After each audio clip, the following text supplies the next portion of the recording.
त्याची सुरुवात माननीय मनमोहन सिंग साहेबांनी केली होती. एक मला वाटतं की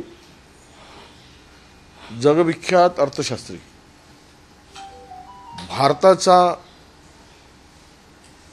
आर्थिक स्थिरता देणारा आधारस्तंभ आणि या देशाला आर्थिक सुबत्तेमध्ये भरभरून हा देश उभा करणारा एक पंतप्रधान म्हणून ज्यांनी जे काम केलं ते प्रचंड मोठं होतं.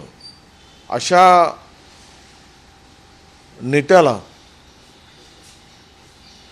आम्ही सर्वजण आज खऱ्या अर्थानं मनमोहन सिंग साहेबांच्या जाण्याने एक मोठी पोकळी देशामध्ये आणि काँग्रेस पक्षामध्ये सुद्धा निर्माण झाली आहे. असा नेता पुन्हा होणे नाही.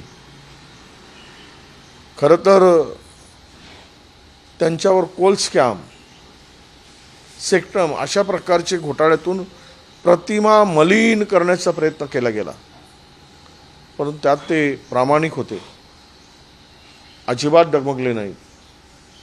कुठल्याही आरोपावर ते कधी रिॲक्ट झाले नाही, कधी संयम ढळू दिला नाही. अनेक आरोपांना त्यांनी त्यांच्या कार्यातून, कामातून, निर्णयातून उत्तर दिलं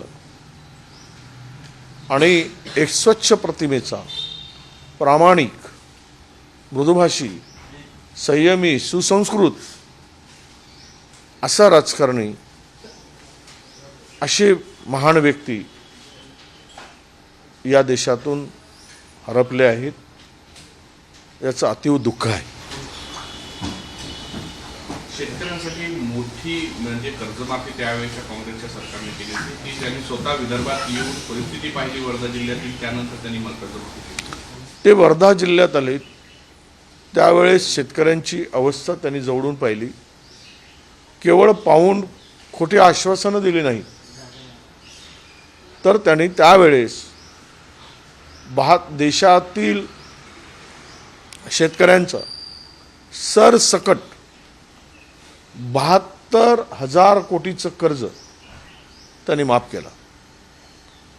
एक विदर्भासाठी तर एक फार मोठं काम त्यांनी केलं. सिंचन अनेक महाराष्ट्रातील प्रकल्पांना राष्ट्रीय प्रकल्प घोषित करत असताना जो बंद पडलेला होता, बंद अवस्थेत होता गोशी खुर्द प्रकल्प, ज्यांची नीव राजीव गांधींनी 1984 मध्ये ठेवली होती, त्या बंद पडलेल्या प्रकल्पाला, निधी अपुरा मिळत असलेल्या प्रकल्पाला आम्ही भेटल्यानंतर, मी त्यावेळेस राज्यमंत्री होतो आणि त्यांना विनंती केली की हा प्रकल्प राजीव गांधींनी उभा केलेला प्रकल्प आहे, या प्रकल्पाला निधी उपलब्ध करून द्या. आपल्याला सांगतो की त्यावेळेस त्यांनी 4,990 कोटी या प्रकल्पाला दिले, गोशी खुर्द प्रकल्पाला दिले आणि राष्ट्रीय प्रकल्प म्हणून गोशी खुर्द प्रकल्पाला घोषित केलं. त्यामुळे हा प्रकल्प आज पूर्णत्वास गेला. याचं श्रेय मनमोहन सिंग साहेबांना जातं. तुरीचे भाव जे आहे ते 2,000 रुपयांनी जे ते प्रति क्विंटलवर घसरलेले आहे. सध्याला आता बाजारामध्ये येण्याची सुरुवात झाली आहे शेतकऱ्यांच्या मालाची. या पार्श्वभूमीवर कुठे भाव घसरलेले आहेत? बघा, गव्हर्नमेंटची पॉलिसी जी आत्ता तयार झाली, तुम्ही या देशातील मोठमोठ्या उद्योगपतींना या शेतकऱ्यांच्या माल खरेदीचा अधिकार दिला. मोठमोठे गोडाऊन, मोठमोठे स्टोरेज व्यापाऱ्यांनी उभे केले. शेतमाल ज्यावेळेस निघतो, शेतकरी काढतो, त्यावेळेस ही सरकारच्या आशीर्वादानं उभी असलेली लाबी, व्यापारी लाबी, शेतकऱ्याच्या मालाचे दर पाडतात आणि स्वस्तामध्ये हा माल शेतकऱ्याचा विकत घेऊन गोडाऊनमध्ये साठवला जातो आणि त्यावर प्रचंड नफा हे व्यापारी कमवत आहेत. यावर अजिबात सरकारचा नियंत्रण नाही. त्यामुळे प्रत्येक शेतकऱ्याला भविष्यात प्रचंड मोठ्या संकटाला सामोरं जावं लागेल. कुठलंही पीक हातात येऊ देत, तो तूर असू देत, हरभरा चणा असू दे, धान असू दे, सोयाबीन, कापूस, आता जी पॉलिसी केली गेली सेंट्रल गव्हर्नमेंटनी, त्यामध्ये अदानीसारख्या मोठमोठ्या कंपन्या यामध्ये उतरल्या आहेत. ते उत्पादन बाहेर आल्यानंतर शेतकऱ्यांच्या शेतातून त्यांना साठवणुकीची मर्यादित क्षमता देण्याची गरज होती, पण त्याला कुठलीही मर्यादा ठेवली नाही, ती अमर्याद केली. उद्या या देशातील उद्योगपती कितीही माल ते साठवू शकतात आणि म्हणून आज शेतकऱ्याला या संकटाला सामोरं जावं लागतं आहे. त्यांनी लावलेला खर्चसुद्धा निघू शकत नाही, अशी अवस्था शेतकऱ्याची करण्याचं पाप या देशातील केंद्र सरकारचं आहे. हो, राज्यामध्ये हरलेल्या घटना ज्या आहेत त्या थांबताना दिसत नाही. उरणमधील बोगोटे ग्रामपंचायतचा सरपंच कुणाल पाटील याच्यावर हल्ला झाला, तर धाराशिव तुळजापूर तालुक्यात सुद्धा हल्ल्याच्या घटना ज्या आहेत त्या सुरूच आहे. एकंदर कसं बघताय आपण? काय आहे, सरकार जर गुन्हेगाराच्या पाठीमागं उभं राहत असेल तर गुन्हेगारांची हिंमत वाढणार. मसाजोगमध्ये जी घटना घडली त्यामध्ये जी धागेदोरे मंत्र्यापर्यंत गेली, अजूनही तो त्या भारतीय जनता पक्षाचे आमदार सुरेश धस म्हणतात तसा त्यांचा आका अजूनही बाहेर आहे आणि आका पुन्हा वरचा आहे, तो सुद्धा बिनधास्त आहे. बीड जिल्हा महाराष्ट्रातील बिहार आहे असं एका IAS अधिकाऱ्यांनी पुस्तक लिहिलेलं होतं. महाराष्ट्र का बीड बिहार है. त्या पुस्तकाचं काय असं टायटल होतं, मी पूर्ण तुम्हाला आठवत नाही, पण त्यांनी लिहिलेलं पुस्तक, मी त्याची अल्पावधीत बदली झाली होती. आणि जे काही आता बघतो आपण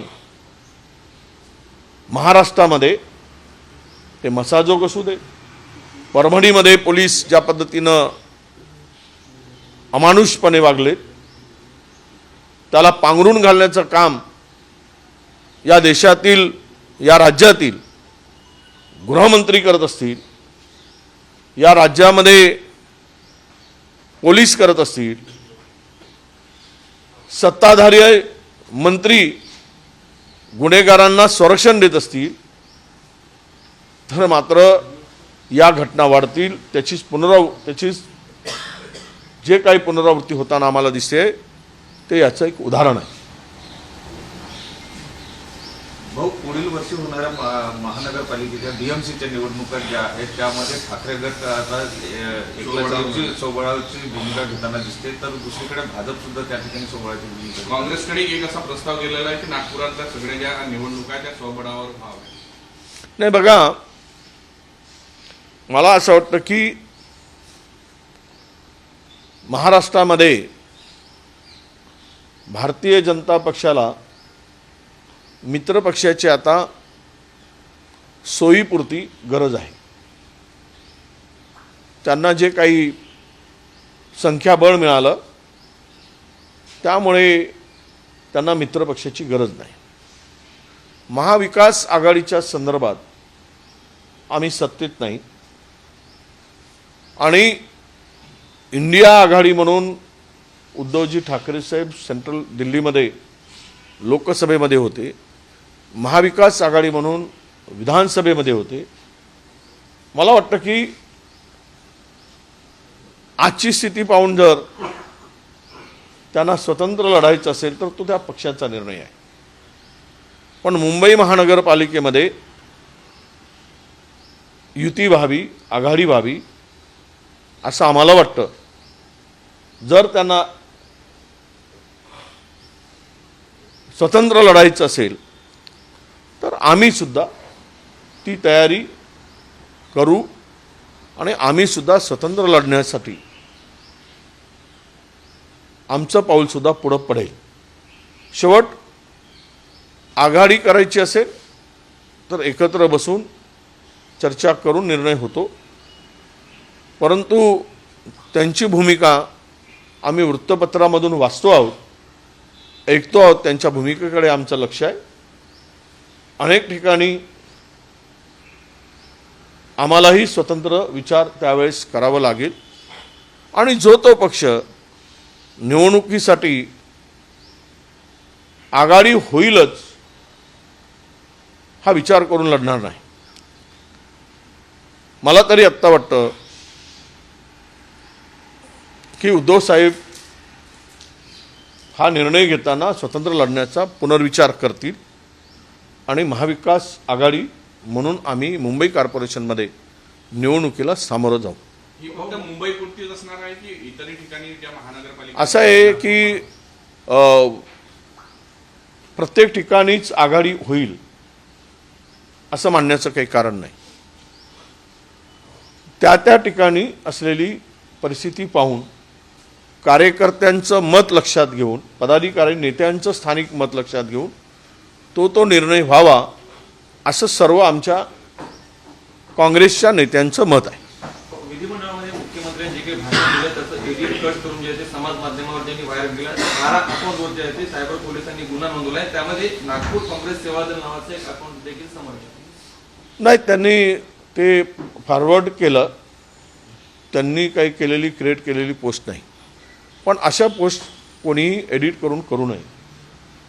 पण ते पेरण्याचं पाप कोणी केलं असेल तर ते भाजपने केलं. आज तुम्हाला या खोट्या आणि एडिट केलेल्या गोष्टींचा जर त्रास होत असेल तर तो त्रास तुम्ही काँग्रेसला किती दिला आणि कशा पद्धतीनं काँग्रेसला बदनाम केलं. पेरणी करणारे कोण तर भाजपच होती. त्यावेळेस जर केलं नसतं तर आज ही परिस्थिती आली नसती. एबीपी माझा, उघडा डोळे बघा नीट.